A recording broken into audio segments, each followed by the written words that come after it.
ನಿನ್ನೆ ಸುರಿದ ಮಳೆ ಸಾಲು ಸಾಲು ಅವಾಂತರ.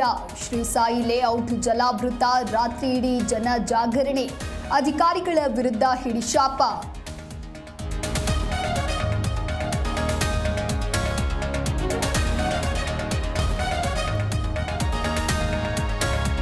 ಕೆರೆಯಂತಾದ ರಸ್ತೆಗಳಲ್ಲಿ ಮುಳುಗಿದ ಕಾರು, ಬೈಕ್. ನಾಗವಾರದ ಮ್ಯಾನ್ಕೋ ರಸ್ತೆಯಲ್ಲಿ ಮುಳುಗಡೆ.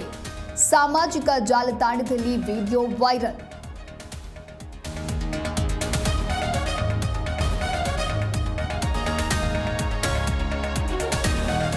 ಏಳು ಜಿಲ್ಲೆಗಳಲ್ಲಿ ಮುಂದಿನ 3 ಗಂಟೆ ಮಳೆ.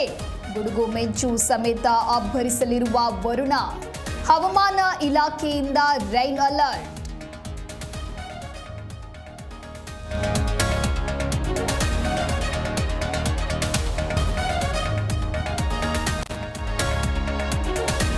ಕನ್ನಡಿಗರನ್ನ ಕೆಣಕಿದ ಕೋರಮಂಗಲದ ಹೋಟೆಲ್ಗೆ ಶಾಸ್ತಿ. ಅಪಮಾನ ಮಾಡಿದ್ದ ಜಿಎಸ್ ಯೂಟ್ ಹೋಟೆಲ್ ಸೀಸ್.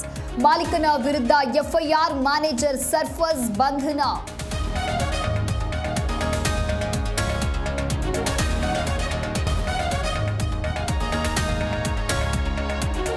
ಗ್ವಾಲಿಯರ್ನ ವ್ಯಾಪಾರಿಗಳಿಂದ ಟರ್ಕಿ ವಿರುದ್ಧ ವ್ಯಾಪಾರ ವಾರ್. ಡ್ರೈ ಫ್ರೂಟ್ ಸೇರಿದಂತೆ ಸಿಹಿ ತಿನಿಸುಗಳ ಬಹಿಷ್ಕಾರ. ಭಾರತೀಯರ ನಿರ್ಧಾರಕ್ಕೆ ಟರ್ಕಿ ಕಕ್ಕಾಬಿಕ್ಕಿ.